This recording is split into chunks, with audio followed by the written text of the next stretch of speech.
Warning: the opinions expressed in this video do not represent YouTube, associations, agencies, nor any particular individuals. They are merely from a team assembled trying to pass the boredom of everyday life. Some explicit content may occur in this or future presentations. Viewer discretion may be advised. But ignore it if you're into that thing.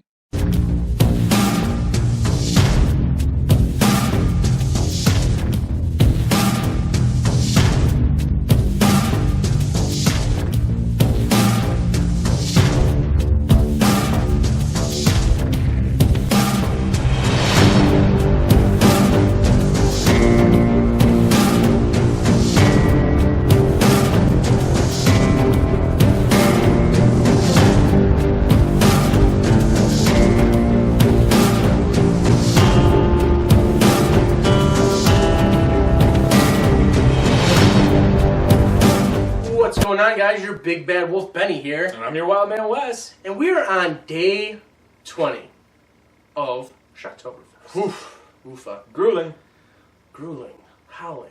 Oh. That's what we're doing today. Oh, nice little tie-in there. 1980s classic werewolf film, The Howling. Now, this is always at the top of everybody's favorite werewolf movies. It's usually right up there with American Werewolf in London. And funny thing is, they both came out in the same year. So, I do like, well, we won't even get into that yet. We got some time. Let me give you a little backstory on the story. The movie starts off with the newscaster, played by, what's her name? The actress's name? E.T.'s mom. Oh, I had it written down in another notebook. Dee Wallace. Dee Wallace, thank you. I knew it started with a D. It was on the tip of my tongue. Dee nut. Yes. So anyway, she's a TV newscaster, and she's kind of being stalked by Eddie, who's a serial killer. Isn't it just me, or just like most horror movies, there's always this bad guy named Eddie? I don't know, but... You got Evil Ed, you got, you know... Well, if your name is Eddie, welcome to our channel. Yeah. And you're evil as and we love you. So anyways, he's stalking Karen. And his intent is, well, to kill her. Or so we're led to believe. Now, Karen is going through post-traumatic distress disorder now. Well, she almost died, and she got to see Eddie shot in front of her, so I'd be pretty messed up too. I don't know. So anyways, she's told to go to this retreat, this getaway, to help clear her head. So she goes. And something's a little bit off about this place. People are kind of weird. They hear wolves howling in the distance. Or are they wolves? No, you come to find out this nice little retreat is actually home to a den of werewolves. Now, end up turning her husband. A few other people get turned. Some people die. They get eaten. They learn how to kill the werewolves. At the end of the movie, she's a werewolf, so she makes it public to the whole world. So, that's the movie in a nutshell. You know how we like to keep them nice and short for you. Oh, yeah. So, I guess we're going to jump into what we liked, what we didn't like, and then we'll give it a final grade. So, wow, man, why don't you tell me what you liked about this movie? Well, I mean, I could always go on into detail like I do with a lot of movies, especially in the 80s. The special effects, very nice. Clive Baker, man. I know. Not Clive Baker. Oh, yeah, I know what you're talking about. What's his name? I can't think of his name. Come on, special effects guy. Oh. Me. Lost it. Now I'm laughing. I'm just laughing now. I lost my train of thought. Sorry, folks. This motherfucker always messes with me, so...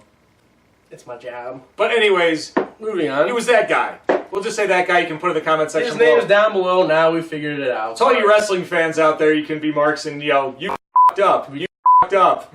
I did. I messed up the name. It's alright. But anyways, the special effects, very, very awesome. Oh, God, yes. You know, I mean, just the acting in general, not bad.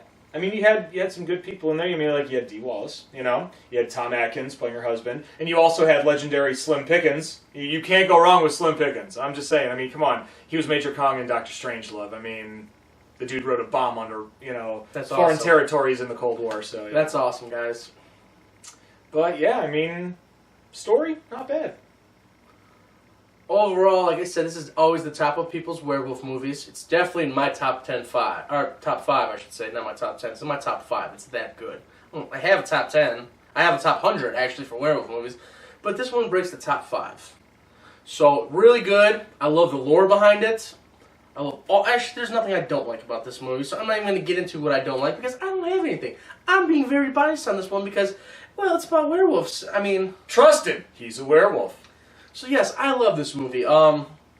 Just the whole aspect of being part animal, part man, somewhere caught in between, and one of my favorite lines is, "You can't tame what's meant to be wild." This guy knows what I'm talking about. Amen. So yes, I really like this movie because it really does touch on human nature versus nurture. It's a nice balance between that, and I do recommend reading the book. Very good book. The book is actually better than the movie. So not only am I making you watch a great horror movie, I'm giving you a great book to read too. I know it's tragic. There's audiobooks, bro. Yeah, and we know that most people don't always go to libraries, but y'all got tablets nowadays, and y'all got your little, what's it, Kindle books or whatever. Well, my problem with it is, can you guys read? I hope so. I mean, I hate to be that again. Well, no, I love you. Hey, they at least they knew how to push the red button, right? Yes, they did. And thank you all for that. I mean, honestly, But seriously, we love you. Read the book. And honestly, there's so many horror movies that are based on books, and I gotta tell you, 99% of the time, the books are better than the movies because they can fit more into it. So read a book. It's not the worst thing in the world. I'm telling you to do. I'm not telling you to go do drugs. I'm not telling you not to go do drugs because it's your life, but I'm just saying I could be telling you to do that. Take a look. It's in a book. Reading Rainbow. Yeah. My job. Alright, so, well, I'm just going to pass the mic back off to the Wild Man here and let him discuss what he didn't like. Because, like I said, I have nothing. One thing, and it's nothing extreme. It's just a little tiny microscopic thing. Mm-hmm. I mean, I get it, when you have multiple characters in a movie or in a story, you want to have character development. I think that one aspect where I wouldn't say it falters completely, but it does tend to throw me off a little, is when they keep cutting back to all these different moments in different areas.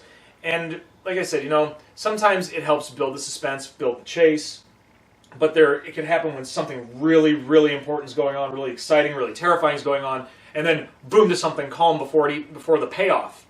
And I was just, it just kind of, it tuned me out once in a while where I'm like, oh man, I was going to see something really cool, and now I'm watching something that's going to build up again. Funny, I'm going to jump in right there too. All the things he just said was correct. They do that to you. There's one scene in the movie I thought they were going to do that for, and they didn't.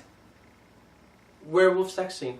Yeah. They didn't cut. You watched that whole thing. Werewolf moment. Werewolf moment. There you go. Yes, I'm not going to tell you who it's between because I don't want to ruin it for you. But if you watch the movie, you kind of figure it out. But yeah, and we can't show you a clip. No, we can't. As much as we'd like to, but we'd get blocked. Yeah, we'd get blocked. But yes, they cut a lot of scenes. Like they shifted from one scene to another and left you in suspense. No, they left that one play. Yeah, so that's what I scratched my head. Like, do we really need that? I mean, I'm not saying I don't like watching people do that, but at the same time, was it really necessary? No. Yeah, it kind of was, I guess. That's how Bill got changed, so hey. Oh, yeah. Oh well.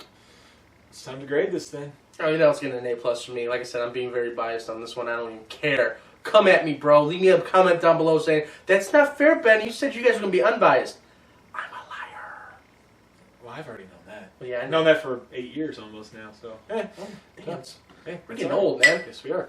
Now, I'm going to give it a solid A. Because, like we said, that, He's biased, I'm unbiased. No, it's that we didn't need the werewolf porn. We didn't need it. I mean, I enjoyed it, but hey. All right, man. Hey, to each their own. Well, we apart from that, we hope you enjoyed this episode. It was a little weird. A little weird, but yeah. We messed up some of our lines, but hey, none of our lines are scripted, so did we really mess up? No, we're just being ourselves. Two self-aware, conscious. Yeah. But anyways, we hope you like this. Make sure that you comment. Let us know what you liked and what you didn't like. Let us know if you didn't take much care to us screwing up during the episode. And share with your friends, family, coworkers. And most importantly, push the red button. Oh, and hey, ding that bell while you're at it too. This way you get instant notifications of every episode we put up. Because not only do we put up an episode every day in Shocktoberfest, some days you might get 2, maybe 3. So you're getting 3 to 4 episodes in one day, possibly, depending on what we decide to put it out on. Well, yeah, and during this season, it's our favorite time of the year. And, you know... You might see some random stuff that, you know, it's Halloween related. Let's shoot! We're kind of like Santa Claus for Halloween, you know? We like to give more during this than during the holidays. Pretty much to steal from the Boondock Saints. We're kind of like 7-Eleven. Not always doing business, but we're always open. Well, until then, I'm Wildman Wes. And I'm your big bad wolf, Benny. And we will see you tomorrow on day 21 of the Wild Wolf Show Shocktoberfest. Take care. Sleep tight.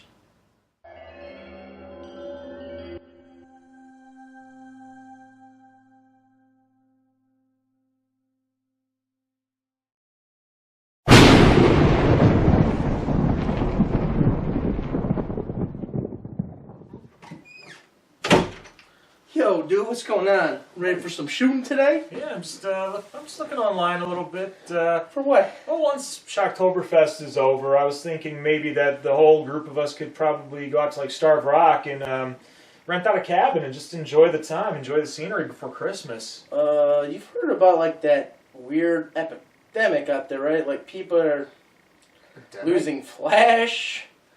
No, like actually, honestly, I haven't. But honestly, I'm sure it could be fine. All we gotta do is just get our vaccinations before we go. I mean, seriously, what could go wrong?